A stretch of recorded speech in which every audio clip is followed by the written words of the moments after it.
بسم اللہ الرحمن الرحیم۔ شروع کرتا ہوں اللہ تعالیٰ کے نام سے جو بڑے مہربان نہایت رحم والے ہیں۔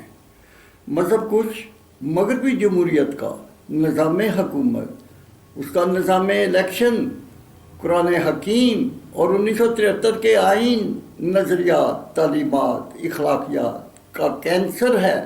لیکچر نمبر 10 پیش خدمت ہے۔ 1947 کو پاکستان دو قومی نظریات کی روشنی میں وجود میں آیا۔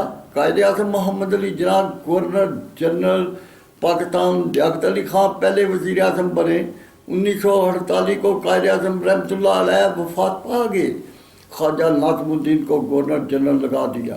1951 کو لیاقت علی خان وزیر اعظم کو ایک سازش کے تحت قتل کیا۔ خواجہ ناظم الدین کو وزیر اعظم پاکستان اور افسر شاہی کے غلام محمد کو گورنر جنرل پاکستان مسلط کر دیا۔ ایسا کیوں کیا گیا؟ یہ واقعہ دل سوز ہے۔ 1954 کو غلام محمد نے خواجہ ناظم الدین وزیر اعظم کو کرپشن کی بنا پر حکومت سے فارغ، سیاست سے بلیک لسٹ کیا۔ اپیل سپریم کورٹ کی عدالت میں زیر سماعت تھی۔ فوجی چیف کمانڈر ایوب خان، فوجی کمانڈر سکندر مرزا نے جسٹس منیر سے فوجی گن پوائنٹ پر غلام محمد کو بحال کرایا۔ پہلے غلام محمد سے بالجبر استعفیٰ لیا، ملک بدر کر دیا۔ سکندر مرزا کو اسی وقت گورنر جنرل پاکستان بنا دیا جو 1954 تا 1958 تک پاکستان پر مسلط رہا۔ 1958 کو ایوب خان نے مارشل لا لگایا، آج خود فوجی ڈکٹیٹر صدر پاکستان بن بیٹھا۔ فوجی commander Sikandar Mirza governor general کے گھر 2-3 فوجی کمانڈر بھیجے، انہوں نے اس کی خوب پٹائی کی، بالجبر استعفیٰ لیا، ملک بدر کر دیا۔ فوجی چیف کمانڈر ایوب خان پاکستان کا ایک ایسا شاطر آمر تھا جس نے ایک وزیر اعظم لیاقت علی خان کو قتل، 6 وزیر اعظم خواجہ ناظم الدین سہروردی، محمد علی بوگرا، چودھری محمد علی، آئی چندریکار، فیروز خان نون کو ان کے ذریعے حکومت سے فارغ، سیاست سے بلیک لسٹ کرتا رہا۔ جسٹس منیر ہر جرم کو جائز قرار دیتا رہا۔ پاکستان کا فوجی کمانڈر ایوب خان، افسر شاہی کا غلام محمد، فوج شاہی کا سکندر مرزا، منصف شاہی کا جسٹس منیر، انگریز کا پروردہ شاہی طبقہ کے مجرم 1951 تا 1958 تک پاکستان پر مسلط رہے۔ انگریز کی سرکاری کلبوں کا یہ زانی شرابی ٹولہ، ناہید مرزا جیسی جام پلانے، ان کے ساتھ ڈانس کرنے والی خاتون اول حکومتی ایوانوں میں حسین و جمیل لڑکیاں خود مہیا کرتی رہی۔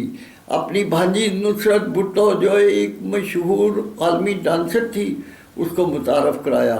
اس کی وجہ سے مسٹر بھٹو کو سکندر مرزا کی حکومت کا حصہ بنایا۔ فوج شاہی کا فوجی کمانڈر ایوب خان، اس کا شاہی طبقہ پاکستان پر اپنی حکومتی اجارہ داری کسی قیمت پر چھوڑنا چاہتا تھا، نہ اسلام کا نفاذ کرنے دیتا تھا، جس کی وجہ سے ایک وزیر اعظم کو قتل، 6 کو حکومت سے فارغ، سیاست سے بلیک لسٹ کرتا رہا۔ 1958 کو فوجی ڈکٹیٹر ایوب خان نے مارشل لا لگایا۔ انگریز کے جاگیردار ٹولہ جن کی جاگیریں ضبط کرنی تھیں، پنجاب سے نواب کالا باغ، سرحد سے باچا خان، سندھ سے بھٹو خاندان، بلوچستان سے نواب بگٹی جیسے نوابوں، ان کی شاہی طبقہ کو مارشل لا کی حکومتوں کا حصہ بنایا۔ 1958 تا 1970 تک پاکستان پر بالجبر مسلط رہا۔ انہوں نے حکومتی ایوانوں، اداروں کا معیار حیات اپنے نوابی معیار کے مطابق قائم کیا۔ ان مجرموں نے عوام کا معاشی قتال اور ظلم و جبر کی انتہا کی۔ عوام ان کے خلاف اٹھ کھڑے ہوئے تو ایوب خان نے جان بچانے کے لیے حکومت دوسرے فوجی ڈکٹیٹر یہاں کے سپرد کر دی۔ اس نے الیکشن کرائے۔ مشرقی پاکستان کے مجیب الرحمان کے ممبران کی تعداد 180، مسٹر بھٹو کے 81 ممبر تھے۔ حکومت بنانا اس کا حق تھا۔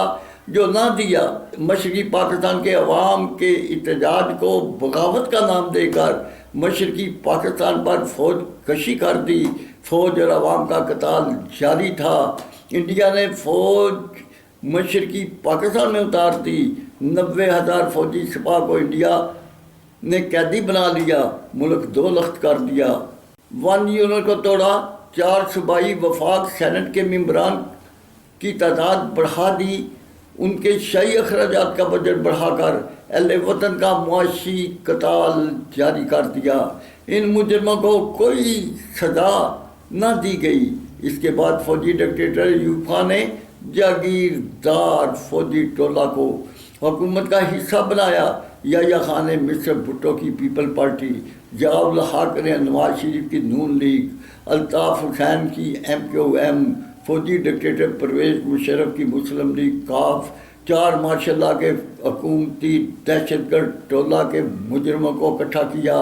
ان مجرموں نے NRO اور 51% حقوق نسواں کے کفر کے قوانین کو قرآن حکیم 1973 کے آئین کے خلاف پاس کیا، 1973 کے آئین کا حصہ بنا دیا۔ اہل وطن سے ریفرنڈم کے ذریعے اجازت تک نہ لی، 23 کروڑ عوام پر ڈبل سے بھی 2% زائد بجٹ بڑھا دیا، پاکستان کو معاشی طور پر مفلوج اور کفر نگری بنا دیا۔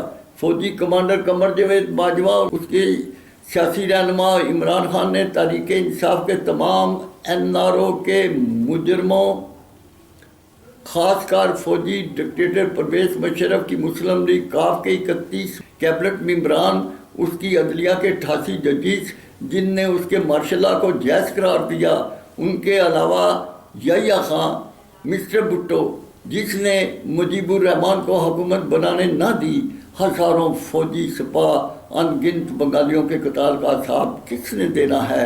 پاکستان کو 2 لخت کرنے، 1 یونٹ کو توڑنے، 4 صوبائی وفاق سینٹ کے حکومتی ایوانوں، حکومتی اداروں کو بڑھانے، فوجی ڈکٹیٹرز کے جاگیردار ٹولہ، ان کی سیاسی جماعتوں، ان کے شاہی طبقہ کی شاہی تنخواہیں، شاہی مراعات، رشوت، کمیشن، کرپشن، ملکی غیر ملکی قرضوں، IMF کے قرضوں، شہر شہر، ملک ملک، عدل کش ججوں، جرنیلوں، کمشنروں، ان کی اندرون بیرون ممالک پلاٹوں، پلازوں، گاڑیوں کا حساب کون لے گا؟ مشرف کی ٹیم کو تحریک انصاف کی سیاسی جماعت کا حصہ بنایا پرویز مشرف کو بچانے کے لیے۔ NRO اور ان کی 51% مزدورات کو جاگیردار فوجی ٹولہ کے شاہی طبقہ کے کفر کے کلچر کے اسکالرز کو مغربی جمہوریت کے نظام میں حکومت کا حصہ بنا دیا۔ کیا وہ پاکستان پر مجرمانہ کفر کے طبقاتی طفافتی قوانین نافذ کرنے کے مجاز تھے؟ کیا وہ ملکی خزانہ سے ان کی شاہی تنخواہیں، شاہی مراعات جاری کرنے، 16 لاکھ سرکاری گاڑیاں، 16 لاکھ سرکاری گھر مہیا کرنے کے مجاز تھے؟ تم مسلمان کے روپ میں کیسے منافق ہو جنہوں نے 23 کروڑ کسانوں، مزدوروں کی تمام پیداوار، خام مال، مزدوروں کی تمام تعمیرات، سڑکیں، نہریں، ڈیم، کٹیا سے لے کر شاہی ایوانوں تک تمام وسائل، خزائن، زر مبادلہ ان کا، افسر شاہی کا غلام محمد، گورنر جنرل، فوجی کمانڈر ایوب خان، فوجی گن پوائنٹ پر 1 کروڑ 20 لاکھ ایکڑ زمین آبپاشی اسکیم کے تحت کسانوں، مزدوروں کی بجائے ججوں، جرنیلوں، کمشنروں کو بطور انعام تقسیم کر دی۔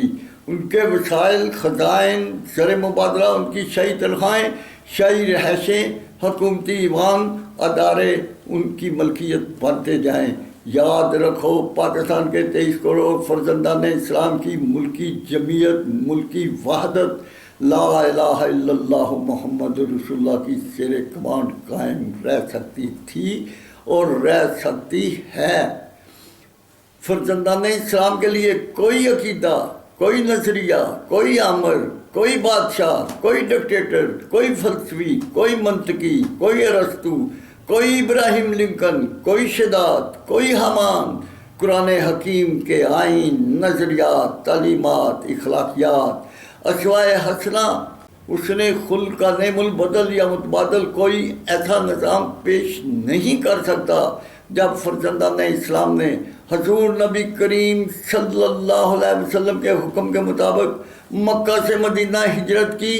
حضور نبی کریم صلی اللہ علیہ وسلم نے بنی نوع انسان کے کفر کے آمروں کے ظلم و جبر کی زنجیروں کو پاش پاش کیا، دور جہالت کو ختم کیا، انسانیت کو نظام خلافت کی الہامی روحانی روشنیوں سے نوازا، مخلوق خدا کو راہ راست کی منزل کا مسافر بنایا، انسانی استحکمت کو حیات جاوداں بخشی، حق حاکمیت حق احتساب ووٹر کو دیا، وہ پوچھ سکے شو اور شرٹ کیسے بنی ہے۔ یا اللہ پاکستان کو سردار انبیاء صلی اللہ علیہ وسلم کے شہر مدینہ جیسی ریاست بنانے اور انسان کے لیے بے ضرر منفعت بخش کردار تیار کرنے، 1 یونٹ کو بحال کرنے، NRO کے مجرموں، ان کی 51% مستورات کو جو مشرف کی بقا کی جنگ لڑ رہے ہیں، ان کو تختہ دار تک پہنچانا، ان سے لوٹا ہوا خزانہ واپس لینا ایک دینی فریضہ ہے۔